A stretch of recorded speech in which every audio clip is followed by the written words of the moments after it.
Maybe I wasn't loving good enough and that's why she cheated.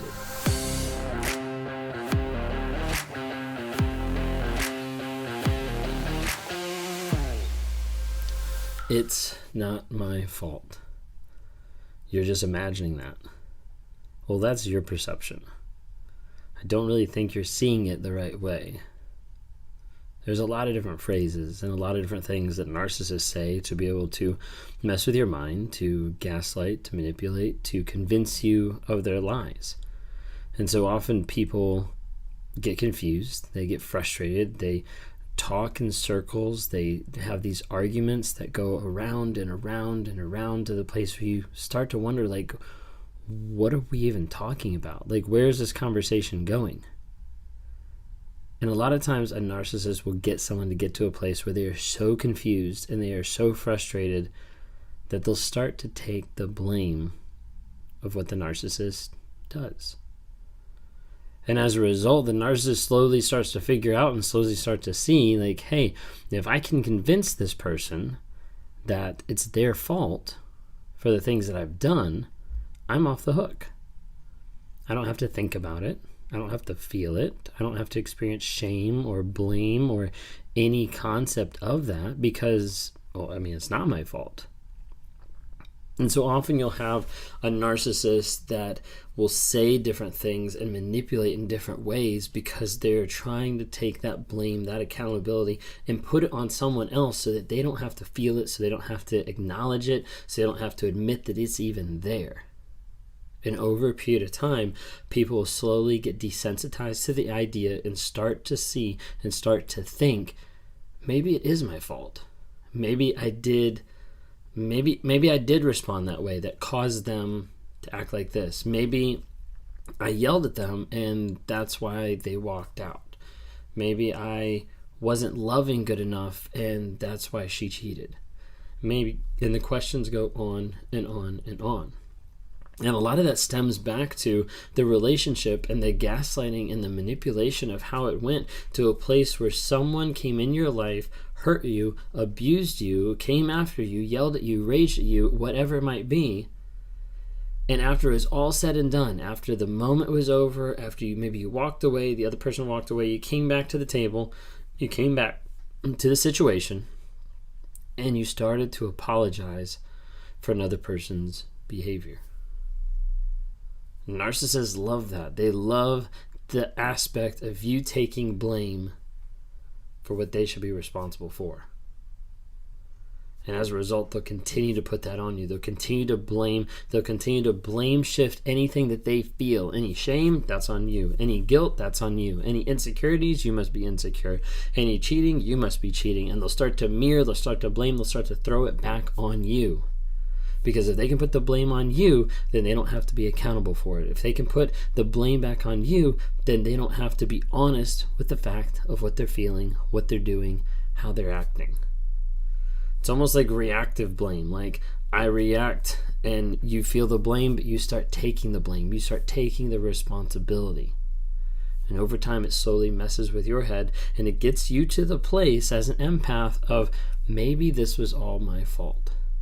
Maybe I didn't do this correctly. Maybe I wasn't fill in the blank. Because the narcissist has put it in your head so many times that you're not good enough, that you didn't look good enough, that you weren't young enough, that you weren't happy enough, that all this different stuff, you weren't confident enough. And all these different things are things that they've put on you that they've slowly stripped away piece by piece by piece.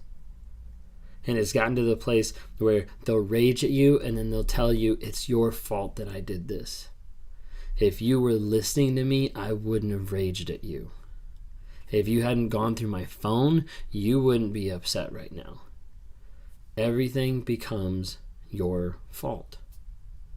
Because the narcissist doesn't want to take that blame, doesn't want to take that accountability, doesn't want to be responsible for the fact that they've hurt or abused another person.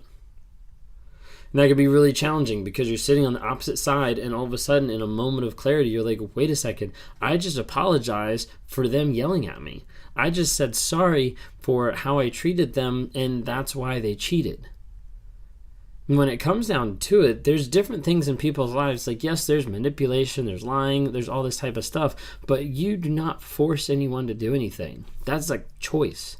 A choice that narcissist, that toxic person made to lie to you, to manipulate, to gaslight, to abuse, to cheat. And the list can go on and on and on. But they made that choice. Another person does not force another person to do something. It's not like you stood there and threatened or held a gun to the other person's head and said, you need to go out and cheat. You need to go do this. You didn't. But that's how they'll make it seem. They'll make it seem like they're the victim, like you forced them, like you made them that way. I can't sit here on the other side of this screen talking to you and just say, be happy. And you just magically be happy. Why? Because I don't force it on you. I don't control you. It's the same aspect with a narcissist. You can't just go up to them and say, hey, go cheat on me. And then boom, they're going to do that. I mean, they probably will because they're narcissists. But what I'm saying is you're not controlling their decisions. I mean, if that were the case, it'd be really easy. Hey, love me. Okay, they're automatically loving. It's not going to happen. But the narcissist will make you feel like it's your fault. They'll try to twist and manipulate the truth so that it comes back to the fact that you're sitting there thinking it's my fault that they cheated on me, when it's not. Because the majority of the time with narcissists, it has nothing to do with what you put out. You could be the best wife, you could be the most loving husband, you could be the most faithful friend, and the narcissist still wouldn't care. Because it's not about you. And it's not about the relationship, it's about the narcissist. It's about my perspective. So as a narcissist, as I'm looking at life, it's not about how we interact. It's not about how we connect. It's not about how we love. It's not about how we have intimacy. All it's about is about me. It's about what I want, what's going to fulfill me, what's going to make me happy, what's going to boost my ego, what's going to make me feel good, appreciated, whatever it might be. I'm looking to fill a void. With some people it's different, but it's still a void that a narcissist a lot of times is looking to fill, and they're going to try to fill that through lies, manipulation, cheating, all this type of stuff. But at the end of the day, it doesn't matter how much you put out. Doesn't matter how much you've invested. Doesn't matter how much you've loved. There's people I've talked to on one-on-ones and coaching calls that have invested thousands of dollars, that have bought cars, that have paid for houses, that have invested tons of money in another person to have that other person just walk away. And they're always surprised and they're always hurt and it's always really frustrating. And a lot of times they're wondering, how could the person do that because of everything I've done for them? But on the other side, the narcissist isn't thinking of that. They're not thinking, oh, you did something for me. They're thinking, look what I got. And as a result, they'll manipulate, they'll lie, they'll twist, they'll change everything around to be able to put the blame back on you for their actions. You are not to blame for another person's choices. They'll make you feel that way. They'll make you think that. Focus on the truth and focus on the facts of the situation, because that's how you'll be able to cut through all the bullshit that's there. All the things that have you blinded and hidden and wondering what is really real.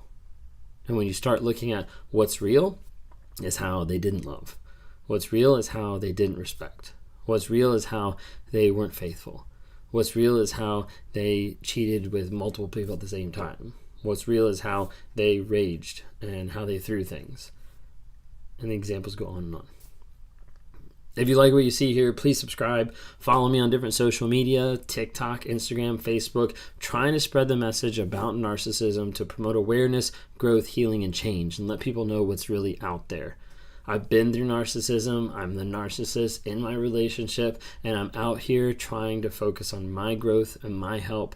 I do that every single week through therapy and do it every single day when I talk with people and try to help them grow and become a better person, help them heal from narcissistic trauma, from the abuse, from the gaslighting, manipulation, everything that goes on in those crazy relationships.